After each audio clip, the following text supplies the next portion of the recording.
누가복음 1장 26절에서 38절을 제가 읽어드리겠습니다. 여섯째 달에 천사 가브리엘이 하나님의 보내심을 받아 갈릴리 나사렛이란 동네에 가서 다윗의 자손 요셉이라는 사람과 약혼한 처녀에게 이르니 그 처녀의 이름은 마리아라. 그에게 들어가 이르되 은혜를 받은 자여 평안할지어다. 주께서 너와 함께 하시도다 하니 처녀가 그 말을 듣고 놀라 이런 인사가 어찌함인가 생각하매 천사가 이르되 마리아여 무서워하지 말라. 내가 하나님께 은혜를 입었느니라. 보라 내가 잉태하여 아들을 낳으리니 그 이름을 예수라 하라. 그가 큰 자가 되고 지극히 높으신 이의 아들이라 일컬어질 것이요 주 하나님께서 그 조상 다윗의 왕위를 그에게 주시리니 영원히 야곱의 집을 왕으로 다스리실 것이며 그 나라가 무궁하리라.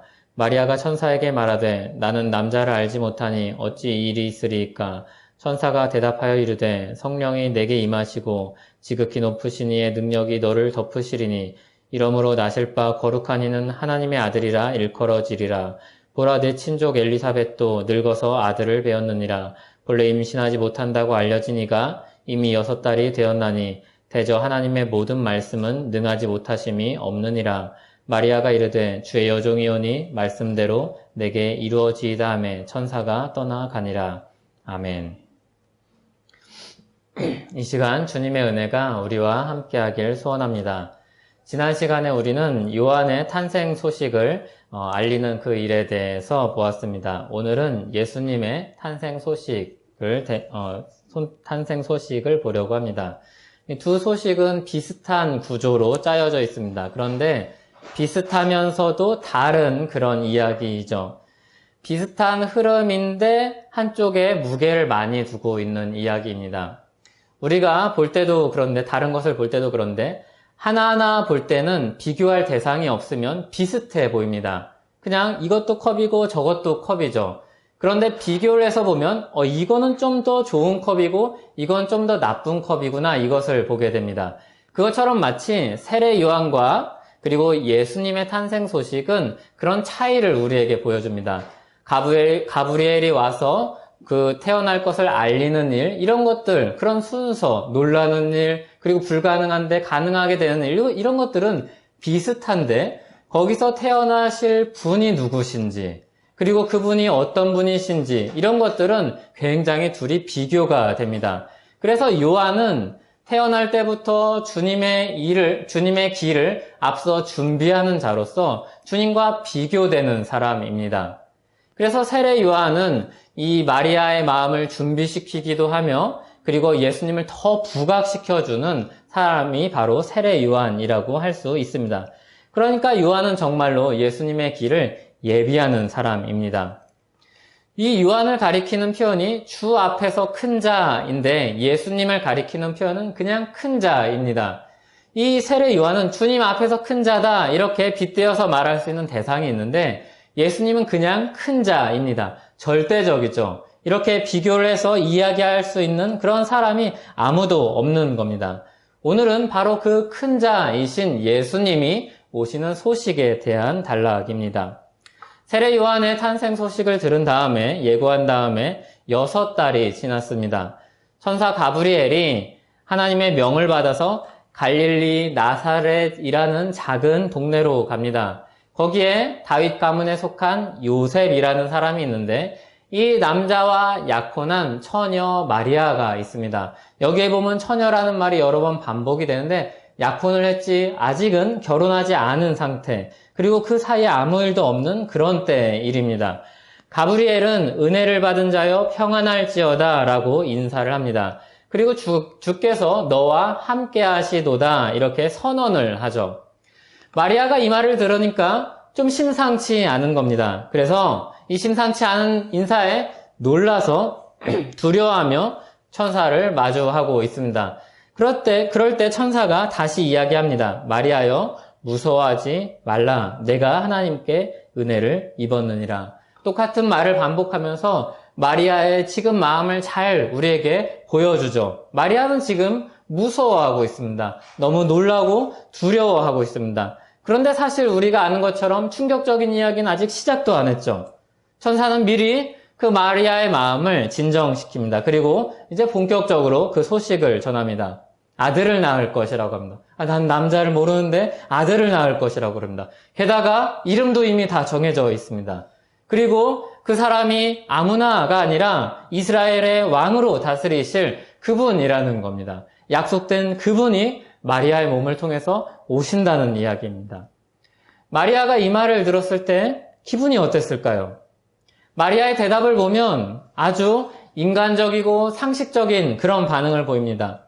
34절에 나는 남자를 알지 못하니 어찌 이 일이 있으리이까. 여기 안다는 말은 우회적인 표현입니다. 성관계를 맺지 않은 처녀라는 이야기입니다. 그런데 약혼한 남자가 있지만 아무 일도 없는 지금 어떻게 제가 잉태를 해서 아이를 낳는다고 말씀합니까? 그런 대답이죠. 불가능하고 그런 일이 있어도 너무 충격적인 일입니다. 천사가 뭐라고 대답을 합니까? 성령 하나님의 능력으로 있을 일이라 그 능력으로 날 뿐은 거룩한 이로써 하나님의 아들이라 불릴 것이라 이렇게 대답합니다.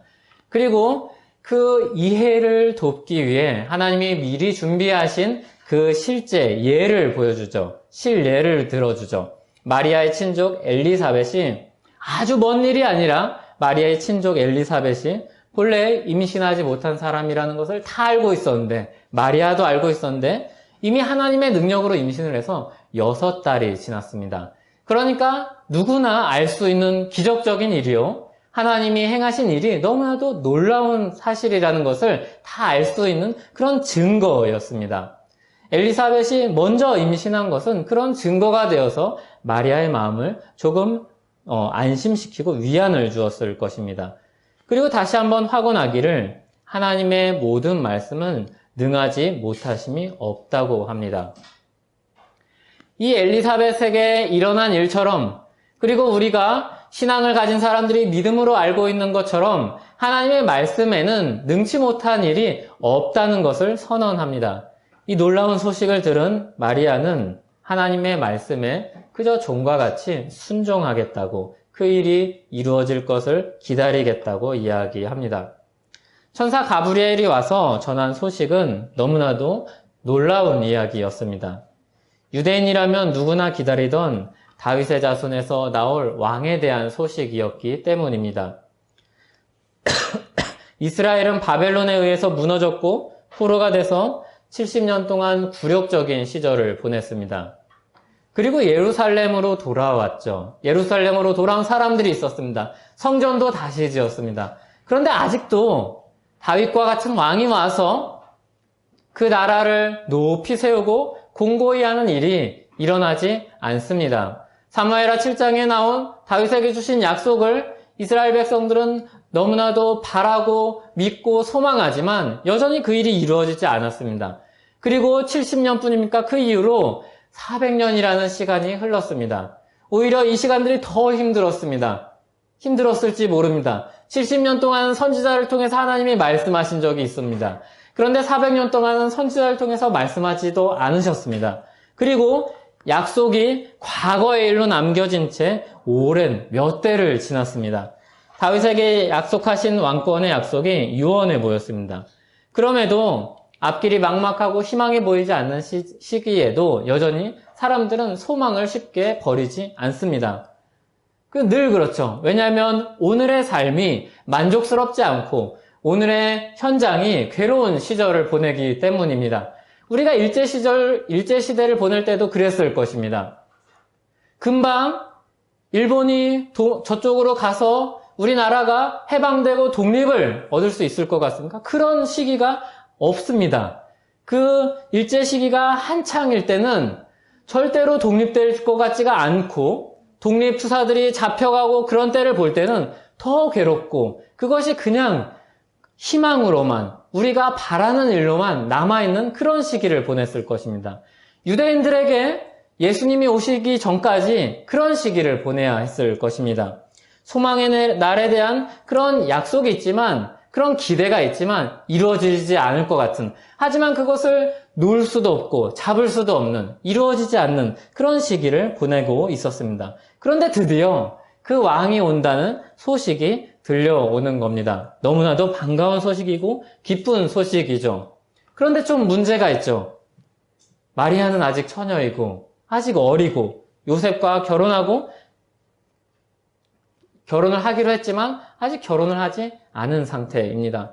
만약에 지금 이런 일들이 생겨서 사람들의 오해를 산다면 신명기 말씀처럼 그것이 잘못된 일로 사람들에게 비춰진다면 그 남자와 여자가 다 돌로 쳐 죽임을 당하는 그런 너무나도 무서운 소식이었습니다. 차라리 요셉이 결혼한 다음에 태어난 아기, 정상적으로 태어난 아기가 그런 왕이 될 것이다 이렇게 말씀해 주시면 좋을 텐데 왜 하필 인간적인 생각을 넘어서서 우리의 생각으로는 불가능해 보이는, 우리의 생각으로는 도저히 있을 수 없는 그런 일들로 그런 소식을 마리에게 전해주는 겁니까? 인간적인 생각으로 볼 때는 차라리 어쩌면 제사장 가문인 엘리사벳에게 태어날 아이가 그런 왕이었다면 좋았을지 모릅니다. 그런데 하나님은 그런 제사장 가문이 아니라 오히려 평범한 사람, 이 마리아라는 한 처녀, 작은 동네라는 이 갈릴리 나사렛의 동네에서, 예루살렘이 아니라 갈릴리 나사렛 동네에서 하나님이 보내시는 왕을 주시겠다고 합니다. 그리고 그 왕이 주님의 나라를 다스리겠다고 합니다. 이 말씀은, 천사가 전한 모든 말씀은 진짜 하나님이 약속된 그 왕을 보내시겠다는 내용들을 다 담고 있습니다. 선지자 나단을 통해서 사무엘하 7장에서 말씀하신 다윗에게 주신 약속과 일치하는 사람을 주시겠다고 이야기합니다. 현실은 너무 불가능해 보이는데 주실 약속, 예고는 너무나도 분명합니다. 하나님이 주실 위대한 이름, 영원한 왕이 하나님의 아들, 그리고 영원한 나라를 약속하신 것처럼 그 왕이 마리아를 통해서 오시겠다고 말씀을 하십니다. 이 왕이 오셔서 그 백성을 구원하실 것이라고 말씀하죠. 이 왕이 오셔서 하는 일은 그 백성을 구원하는 일입니다. 이 세상의 역사 속에 여러 왕들이 있습니다. 여러 왕들이 있는데 그 왕들이 가지고 있는 주권과 힘을 사용한 사람들이 여럿 있죠. 그런데 그 힘을 사람들마다 어떻게 사용합니까? 어떤 사람들은 자기를 위해서, 철저하게 자기를 위해서 사용한 사람들이 있습니다. 자기를 위해서 힘을 모으고, 자기를 위해서 육체의 욕심을 채우고, 자기를 위해서 재물을 모은 왕들이 있습니다. 어떤 왕들은 철저하게 다른 사람에게 휘둘려서 자기는 그냥 허수아비처럼 서 있고 다른 사람에 의해서 그냥 모양만 왕이었던 사람도 있습니다. 그런데 이 약속된 왕은 어떤 왕입니까? 이 약속된 왕은 자신을 위해서 힘을 휘두르지도 않고 폭군처럼 행하지도 않고 오히려 자기 백성을 찾아서 불러 모으시며 그들을 위해서 자기 목숨을 내어주는 왕이십니다. 어떤 왕은 자기 백성을 위해 지혜와 힘을 발휘했죠. 그런데 이 오실 왕이신 예수님은 그 모든 지혜와 하나님의 힘을, 능력으로 영원히 다스리는데 그것으로 그 백성을 찾아서 구원하시는 일을 행하십니다. 백성들이 흩어졌습니다. 백성들을 잃어버렸습니다. 그들은 잃어버린 채 흑암 속에 있습니다. 흑암에 있는 자기 백성들을 찾아서 구원하시는 왕으로 오십니다.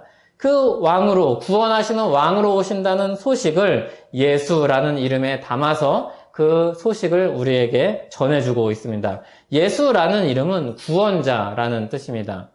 흔한 이름이었습니다. 그 당시에 구원자라는 이름은 흔한 이름이었습니다. 김씨가 많은 것처럼 흔한 그런 이름 중에 하나였습니다. 많은 사람들이 그런 기대와 바람을 담아서 자기 아들의 이름을 예수라 지었습니다. 히브리어 발음으로는 여호수아 또는 예수아 이렇게 발음을 하는 그런 이름이었습니다.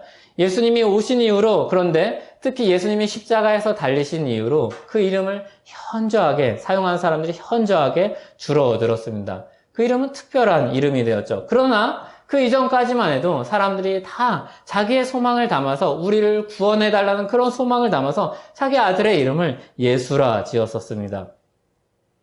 그런데 진짜 예수님이 오늘 오시는 거죠. 예수님이 진짜로 오시는 겁니다. 진짜 구원자로 그 왕이 오시는 겁니다. 예수님은 진정으로 자기 백성을 구원하러 오신 분이었습니다. 그는 자기 백성을 위해서 십자가에서 달려서 죽으십니다. 우리를 영광스럽게 부활하게 하기 위해서 한 사람으로 오셔서 죽으시고 다시 사십니다. 그분이 사람으로 오시지 않는다면 이 일은 있을 수 없었을 것입니다. 사람으로 사람의 죄를 위해서 죽으시지 않는다면, 사람으로 부활하시지 않는다면 우리는 부활의 소망을 가질 수 없었을 것입니다. 하나님은 하나님의 지혜로 우리를 위해서 어쩌면 우리가 생각하기에 좀 바보스럽고 우스꽝스럽고 어리석어 보이는 그런 어쩌면 번거롭게 보이는 그런 방식으로 예수님을 보내시고 우리를 구원하게 하십니다. 우리에게 있는 문제 때문이죠. 우리에게 있는 죄의 문제 때문이죠. 우리가 하나님 나라 백성인데 왜 하나님 나라에서 멀어졌고 떨어져 나갔고 하나님을 잃어버렸습니까? 죄 문제 때문입니다. 죄로 인해서 우리는 그 나라에서 밖으로 나와서 다시 그 나라로 들어갈 수 없는 사람들이 되었습니다. 왕이신 하나님이 계심에도 우리가 그 백성임에도 그 나라로 들어갈 수 없는 그런 우리는 가로막힌 존재가 되었습니다. 사람들은 다 이 죄 문제를 안고 있습니다. 그래서 이 죄 문제를 해결하시기 위해서 왕이 직접 오시는 겁니다. 왕이 직접 오셔서 그 죄 문제를 해결하는 겁니다. 우리는 이 죄 문제 때문에 아픔과 슬픔을 겪습니다. 왜 우리가 서로에게 상처를 주고 왜 우리가 서로에게 아픔을 줍니까? 우리가 죄인이기 때문입니다. 죄인이기 때문에 이 세상이 죄로 물들어서 타락하여서 망가졌기 때문에 하나님이 본래 지으신 세상은 너무나도 아름답고 기쁘고 행복한 곳이었는데 죄로 인해서 우리는 서로가 서로를 아프게 하고 심지어 사랑하는 사람에게도 상처를 주는 그런 삶을 살게 됩니다. 사람 사이에 미움과 다툼이 있습니다. 요즘 같은 때는 그것이 훨씬 더 심각하게 드러나죠. 저 사람이 나한테 병을 옮기면 어떡하지? 저 사람도 나쁜 사람 아닌가? 혹시 저 사람은 자기가 가지고 있는 병을 숨기고 몰래 들어와서 우리를 괴롭게 하려는 그런 사람이 아닌가? 이런 의심을 만들어냅니다. 그리고 그런 사람들을 향해서 사랑하기란 참 어렵죠. 어쩌면 이런 시기는 우리 마음에 있는 것을 더 잘 드러내주는 그런 시기인 줄도 모르겠습니다. 죄로 인해서 하나님과의 관계가 깨어지고 사람과 사람과의 관계가 어그러진 그런 모습을 잘 드러내주는 시기인 것만 같습니다. 하나님의 은혜로부터 우리가 단절되었습니다. 왕이신 예수님께서 이 땅에 오셔서 그 문제를 해결하시기 전까지 우리는 그 하나님의 놀라운 은혜로부터 단절된 삶을 살게 됩니다. 이를 위해서 성령 하나님의 능력으로 특별한 한 사람이 오시는 겁니다. 온전한 사람이지만 죄는 없는 분으로 오시는 겁니다. 온전한 사람이지만 죄의 그런 유전적인 모든 문제를 없이 성령님의 능력으로 잉태되는 분이 오시는 겁니다. 그래서 정상적인 남녀의 관계가 아니라 한 처녀의 몸을 통해서 성령의 능력으로 한 사람이 오십니다. 이 한 사람이 왜 이런 특별한 한 사람이 오셔야 하는가? 한 사람이면서 모든 사람의 죄를 질 수 있을 만큼 그런 자격과 그런 가치를 지닌 분으로 오셔야 하기 때문입니다. 아무리 대단한 사람일지라도 한 사람이라면 한 사람의 죄 정도만 구원할 수 있을런지 모릅니다. 그것도 사실은 불가능하지만 그러나 온 세상에 있는 사람들의 죄를 구원하시기 위해서 그런 온전한 사람이 이 땅에 어디 있습니까? 하나님이신 성자 하나님이신 예수님만이 그런 분이 될 수 있는 것이죠. 그래서 이 일을 위해서 철저하게 성령 하나님의 능력으로 이 역사를 이루어 가시는 겁니다. 그리고 그 왕이 이 땅에 오셔서 우리를 구원하시기 위해서 죽으십니다. 예수님이 사람들의 죄를 지시고 한 사람의 대표로서 십자가에서 죽으십니다. 죄 없는 사람이지만 억울한 분이지만 하나님이지만 우리를 대신하여서 죽으십니다. 죄의 굴레에서 벗어나지 못하는 사람들을 구원하시기 위해서 죽으십니다. 이 예수라는 이름이 가진 그 의미대로 하나님이 보내신 그 목적대로 순종하여서 사람들을 구원하시는 일을 감당합니다. 히브리서 말씀에 보면 이렇게 증거합니다. 히브리서 2장 17절을 같이 읽어보겠습니다. 그러므로 그가 범사의 형제들과 같이 되심이 마땅하도다. 이는 하나님의 일에 자비하고 신실한 대제사장이 되어 백성의 죄를 속량하러 하심이라. 이분은 왕이신데 백성의 죄를 속량하러 오신 분입니다. 예수님이 왜 사람이 되셨습니까? 자기 백성의 죄를 속량하기 위해서입니다. 왕이신 그분이 우리의 모든 죄를 대신 지기 위해서 오셨습니다. 그분은 한 사람으로 오셨습니다. 정말 사람으로 오셔서 음식을 드시고 목마르기도 하셨습니다. 그리고 아기로 태어나서 점점 자라났습니다. 키가 자라나고 그리고 지혜가 자라났습니다. 그래서 어떤 사람들은, 형제들은 이렇게 이야기했죠. 아, 저 사람 나도 아는 사람이다. 어릴 때부터 어떻게 자랐는지 내가 안다. 이렇게 이야기했죠. 한 사람으로 사셨습니다. 한 사람으로 오셨습니다. 그런데 성령의 능력으로 잉태될 때부터 주님의 놀라운 능력으로 인해서 태어날 때부터 죄가 없으신 분으로, 그리고 계속해서 하나님께 순종하는 분으로, 깨끗하고 고귀한 가치를 지닌 분으로 그렇게 자라나시고 십자가에서 죽으셨습니다. 그리고 우리를 위해서 우리의 앞서 첫 열매로서 부활하셨습니다. 하나님의 말씀이 능하지 못하심이 없느니라는 이 말씀은 처음에는 처녀 마리아의 몸을 통해서 오신 것으로 이루어졌고, 후에는 하나님이 사람으로 오셔서 죄 없이 죽으신 일을 통해서 이루어졌습니다. 정말로 하나님의 말씀에는 불가능이 없었죠.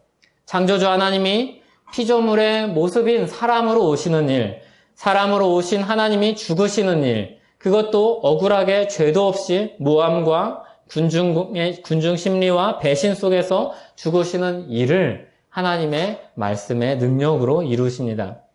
사탄이 군중이 승리한 것처럼 보이는 그 자리에서 진정한 승리와 구원을 이끌어내시는 일을 하나님의 능력으로, 하나님의 말씀하신 대로 만들어내십니다. 우리 왕이 그렇게 오시지 않았다면 우리는 구원받지 못했을 것입니다. 우린 여전히 죄의 굴레 안에 있어야 했을 것입니다. 하지만 우리를 구원하실 이 왕이 오셨습니다. 우리를 구원하시기 위해 자기를 희생하는 놀라운 사랑으로 다스리는 왕이 오셨습니다. 유대인들에게 다윗에게 자손으로 올 왕은 군사적인 능력을 가진, 아주 대단한 능력을 가진 특별한 통치자, 그런 왕이었을 것입니다. 물론 예수님은 그런 능력을 가진 왕이었습니다. 그런 군대도 가진, 천사의 군대도 가진 왕이셨죠.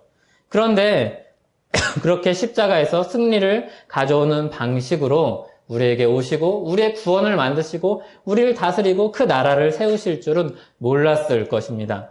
처음엔 마리아도 그렇게까지 내다볼 수 없었을 것입니다. 그럼에도 이 말씀을 믿고, 주님의 말씀을 믿고 순종함으로 그 구원하실 왕을 바라봅니다. 능하지 못할 일이 없다는 하나님 말씀, 그 약속을 붙잡고 순종하기로 합니다. 마리아는 어쩌면 처음엔 모세와 같았는지 모릅니다. 모세도 처음엔 그렇게 이야기했죠. 하나님이 부르실 때. 저는 자격이 없습니다. 저는 능력이 없습니다. 하나님의 부르심 저한테 합당하지 않습니다. 다른 사람을 찾으시죠. 이렇게 이야기했습니다. 그런데 하나님이 어떻게 모세를 만들어 가십니까? 어떻게 모세를 세워 가십니까? 자신을 알리시고 말씀하시고 그를 통해서 이루실 일을, 구원 역사를 하나하나 이야기해 주십니다. 하나님은 그와 같이 마리아에게 말씀하시고 확신을 주심으로, 은혜를 주심으로 구원 역사를 이루어 가십니다. 마리아는 어쩌면 마음속에서 두려움 가운데 이런 생각을 가졌을지 모릅니다. 나 같은 사람을 쓰시렵니까? 진짜 나를 쓰시렵니까? 그런 질문은 근데 하나님 앞에서 무의미했습니다. 하나님의 능력과 하나님에게 은혜가 덮으면 그 사람의 능력과 자격이 더 이상 중요하지 않기 때문입니다. 정말로 중요한 것은 무엇입니까? 믿음과 순종입니다. 오히려 능력이 있다고 하는 사람들이 믿음과 순종이 없어서 다른 길을 간 사람들이 많습니다. 그러나 마리아는 평범한 사람이었지만 믿음과 순종으로 하나님의 말씀을 그대로 받음으로 그 은혜 아래 들어가게 됩니다. 이 믿음과 순종이 그 은혜의 역사에 들어갈 것인가, 들어가지 않을 것인가의 경계입니다. 이 둘 사이에서 믿고 순종할 것인가, 아니면 외면할 것인가, 이 선택의 기로에 서 있는 겁니다. 마리아는 결국 모세와 같이 순종하죠. 그리고 그 은혜 역사의 수혜자가 됩니다. 은혜 역사의 참여자가 되죠. 놀라운 일이죠. 어떻게 평범한 한 사람이 예수 그리스도를 낳아서 모든 백성을 구원할 이런 역사의 동참자로 있을 수 있다는 말입니까? 믿고 순종하는 마리아를 통해서 이 일을 하나님이 이루십니다. 이런 일들이 성경에는 굉장히 많이 기록되어 있죠. 세리마태가 하루는 세관에 앉아서 일을 하고 있었습니다. 그런데 예수님이 어느 날 부르십니다. 마태는 일어나서 예수님을 따릅니다. 그런데 마태가 왜 예수님을 그렇게 즉각적으로 따랐을까? 그런 생각을 많이 하게 됩니다. 그는 모든 것을 버리고 따랐습니다. 누가복음 5장 28절에 보면 모든 것을 버리고 일어나 따랐다 이렇게 기록되어 있습니다. 세리니까 부자였을 것입니다. 안정적인 삶을 살고 있었을 것입니다. 그런데 왜 예수님이 막 설명을 한 것도 아니고 신학교에 가서 공부를 한 것도 아니고 그런데 예수님이 불렀을 때 왜 마태는 그렇게 즉각적으로 순종했을까? 이런 생각이 듭니다. 그가 예수님을 따르기로 하고 기쁨으로 잔치를 벌인 자리에서 예수님이 하신 말씀이 있습니다. 그때 바리새인과 서기관들은 막 손가락질하면서 욕했습니다. 너희가 어찌하여 세리와 죄인과 함께 먹고 마시느냐 이렇게 이야기합니다. 그때 주님이 하신 말씀이 있습니다. 누가복음 5장 31절 32절을 함께 읽어보겠습니다. 예수께서 대답하여 이르시되 건강한 자에게는 의사가 쓸데없고 병든 자에게라야 쓸데있나니 내가 의인을 부르러 온 것이 아니요 죄인을 불러 회개시키러 왔노라. 아멘. 마태는 마음속에 두 가지 마음을 품고 있었을 것입니다.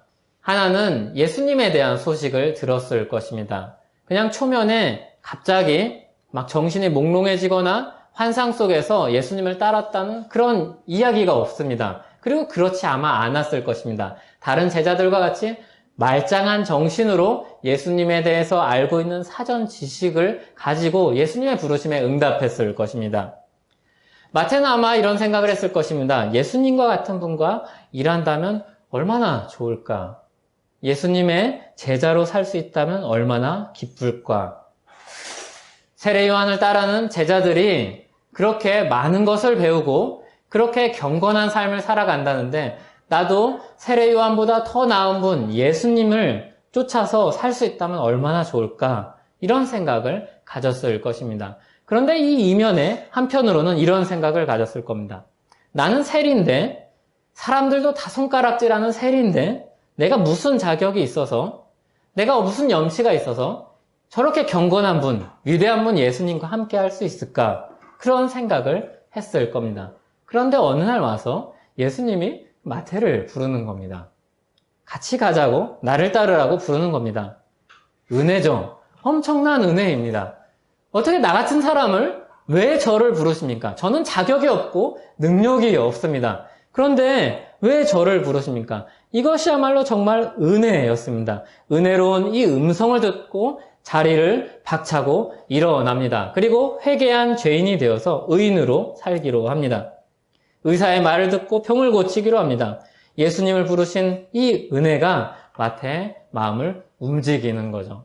마리아가 주님의 은혜로 입어서 은혜에 휩싸여서 순종한 것처럼 마태도 주님의 이 은혜로운 말씀에 좀 어안이 벙벙하지만 처음에는 너무나도 놀라운 이야기이지만 그 말씀을 따라서 쫓아서 살기로 합니다. 마리아도 그랬죠. 처음에는 놀랍고 두려웠습니다. 걱정이 앞섰습니다. 어떡하지? 이해할 수 없었습니다. 상식적이지 않지 않습니까? 그런 일을 들어본 적이 없습니다. 상식을 넘어서 있고 인간 이해를 넘어선 소식에 너무나도 놀랍고 두려웠습니다.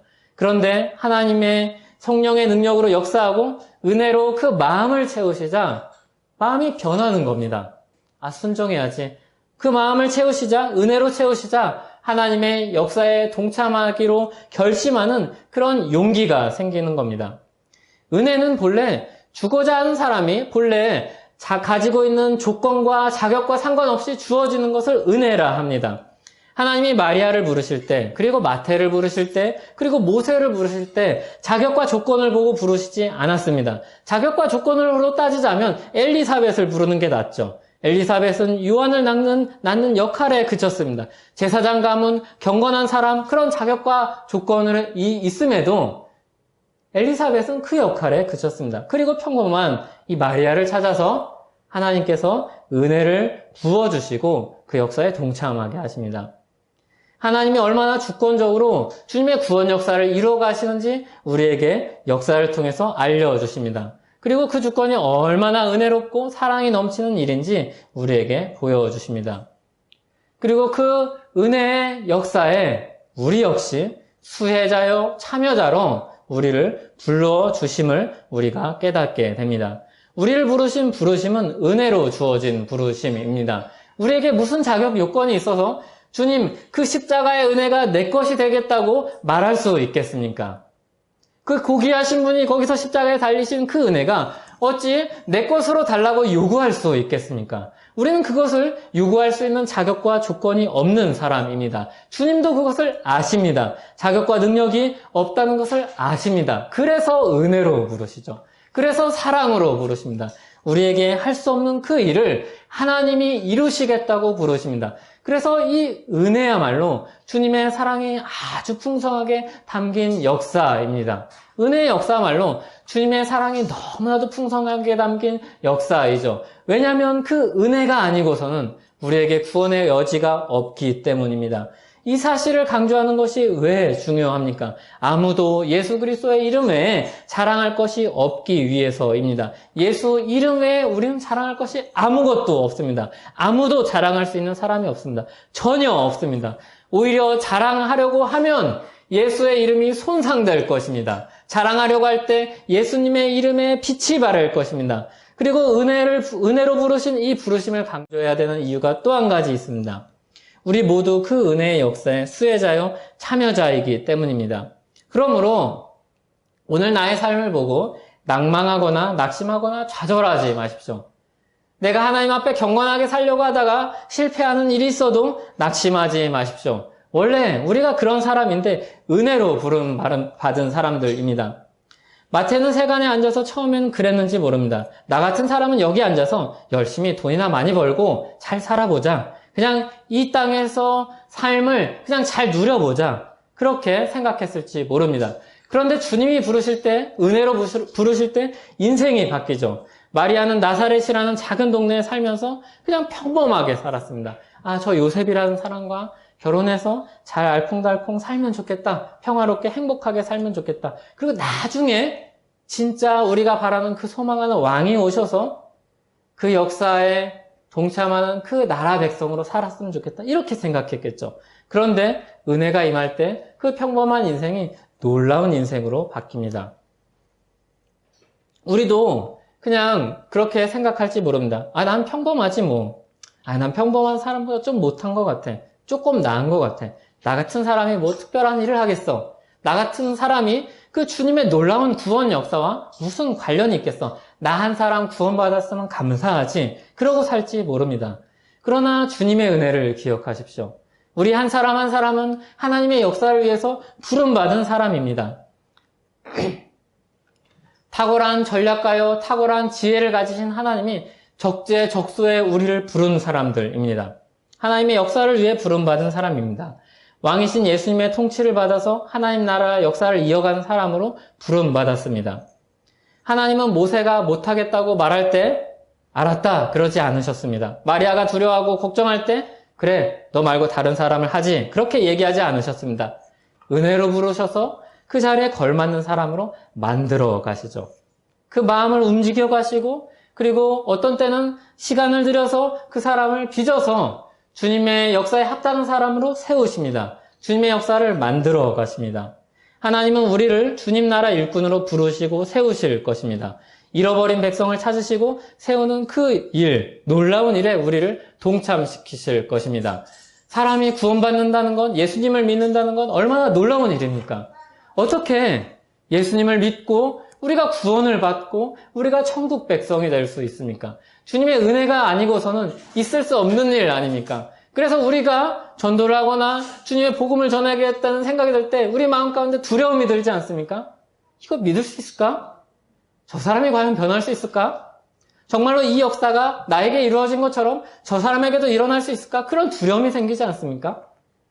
마리아에게도 마태에게도 모세에게도 그런 두려움이 있었던 것입니다.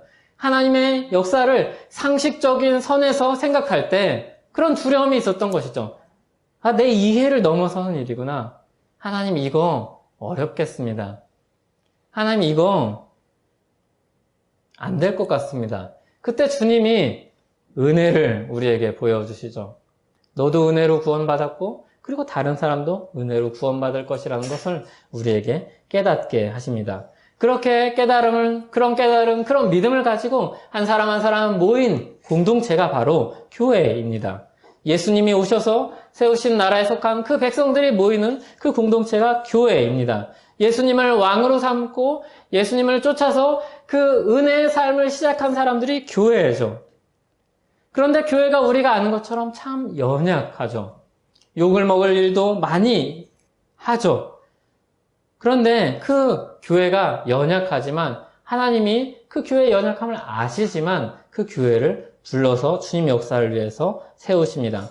토마스 왓슨 목사님이 교회가 연약하지만 하나님이 여전히 교회를 사랑하시며 쉽게 넘어지기도 하는 그 교회에 은혜를 베푸신다고 말씀을 하면서 뭐라고 이야기하는가 하면 그분은 오물이 묻어있다는 이유로 자신의 진주를 내버리지 않으신다고 했습니다. 구겨진 지폐를 우리가 깨끗이 펴서 가능한 깨끗이 만들어서 쓰는 것과 똑같은 것이죠. 주님이 우리를 대하실 때, 우리를 보실 때 우리는 주님의 진주입니다. 좀 오물이 묻고 더럽혀지고 빛이 바래서 사람들이 볼 때 그게 뭐 진주냐 큐빅이지 이렇게 이야기할 수도 있는데 큐빅과 진주는 좀 다른 거군요. 어쨌든 그러냐라고 이야기할 수 있지만 주님이 보시기에 우리는 진주입니다. 아주 좋은 진주요. 주님이 아주 아끼시고 아주 사랑하는 진주입니다. 그래서 그 진주를 밖에서 메고 돌아와서 집에 놨을 때는 어떻게 대합니까? 좋은 상자에다가 잘 닦아서 잘 집어넣는 겁니다. 그렇게 아끼시는 진주가 바로 우리입니다. 우리에게 그분의 사랑을 받을 만한 것이 아무것도 없지만 우리를 사랑하시기 위해서 우리를 붙드십니다. 주님의 교회를 붙드시고 세우십니다. 또 토마스 왓슨 목사님이 이렇게 말합니다. 그리스도께서 우리를 사랑하신 이유는 우리가 같이 있어서가 아니다. 그분은 우리를 사랑하심으로써 우리를 가치 있게 만드셨다. 그래서 우리가 어려운 시기를 보낼 때마다 우리의 마음이 연약하고 낮아질 때마다 보다 힘써야 될 일은 무엇보다 그리스도의 은혜와 사랑을 묵상하는 것입니다. 토마스 목사님이 잠언 6장 28절을 보면 사람이 숯불을 밟고서야 어찌 그의 발이 데이지 않겠느냐 하는 말씀을 들어서 설명하면서 묵상으로 숯불처럼 뜨거운 그리스도의 사랑을 밟는다면 자연히 그분을 향한 사랑의 불길이 활활 타오르지 않겠는가 이렇게 이야기했습니다. 우리가 그리스도를 묵상할 때 이루어지는 일입니다. 주님의 은혜의 역사를 우리가 더 면밀히 살펴보고 그것을 기억할 때 이루어지는 일입니다. 마치 숯불처럼 그 뜨거운 그리스도의 사랑을 밟고 있다면 우리의 마음이 뜨겁게 활활 타오르지 않을 수가 없는 것입니다. 어쩌면 우리의 현실과 너무나도 동떨어진 이야기를 듣는 것 같아서 처음에는 예수님의 사랑 이야기를 들을 때 이 말씀은 지금 오늘 내 삶에는 별로 와닿지 않는구나 이렇게 생각할지 모릅니다. 그런데 이 말씀을 묵상하면 묵상할수록 이 은혜로 들어가면 들어갈수록 우리는 어려운 시기를 이겨낼 힘을 얻고 그 사랑으로 불타서 더 사람들을 사랑할 마음을 가지게 됩니다. 그리스도의 은혜와 사랑을 묵상하면 할수록 우리는 언제와 용기를 잃지 않고 더 큰 사랑을 가지고 이 땅 가운데서 살아갈 수 있습니다. 그 사랑을 묵상하지 않기 때문에 어쩌면 우리는 이렇게 냉랭하게 살아가는지도 모릅니다. 그 사랑을 더 묵상할수록 그분의 은혜가 얼마나 놀랍고 그 사랑이 얼마나 큰지 생각하면 우리는 힘을 낼 수 있습니다. 주님의 은혜의 역사로 그 사랑의 나라로 그 사랑의 역사로 우리를 부르고 계십니다. 그 주님의 부르심에 응답하여서 활활 타오르는 그 사랑의 역사를 이루어가는 저와 여러분 되기를 바랍니다. 우리는 평범합니다. 우리는 평범한 그냥 그런 한 사람 중에 한 사람입니다. 그러나 주님이 우리를 부르실 때 우리 삶은 특별하고 은혜로 주님이 우리 삶을 뒤덮을 때 우리의 삶은 주님의 그 구원 역사에 동참하여서 그 구원 역사를 이루어가는 일에 동참자로서 다른 사람들을 또 주께로 돌이키게 하는 그 놀라운 일을 만들어가게 하실 것입니다. 주님의 교회를 더 주님의 백성답게 세우는 그런 일에 동참자로 주님께서 우리를 세우실 것입니다. 주님의 능력이, 주님의 은혜가 그것을 만드실 것입니다. 우리에게 요구되는 것은 믿음과 순종입니다. 같이 기도하겠습니다. 하나님 아버지 감사합니다. 우리는 자격이 없고 능력이 없는 사람들인데 우리를 위해서 이 땅에 오신 왕이 우리를 구원하시고 우리를 그 은혜로 다스리심으로 주님 역사에 동참시키십니다. 주님, 우리를 어디에 쓸까 싶은 마음이 들 때에도 주님 우리 마음을 일으켜 주시고 주님이 부르시고 계심을 주님 기억하게 하여 주시고 나 같은 사람이 무엇을 할 수 있을까 하는 생각이 들 때 주님의 능력을 깨닫게 하시고 주님의 은혜의 역사를 바라보게 하여 주시옵소서. 주님, 우리 마음 가운데 예수 그리스도의 사랑을 더욱더 풍성하게 부어주셔서 그 풍성함으로 이 땅 가운데서 사는 그 행복 누리며 사는 우리 될 수 있도록 도와주시옵소서. 주님, 이런 시기에 더 주님의 그 사랑과 은혜와 행복을 누리며 살기 원하오니 주님 우리를 붙들어 주시옵소서. 예수님의 이름으로 기도합니다. 아멘.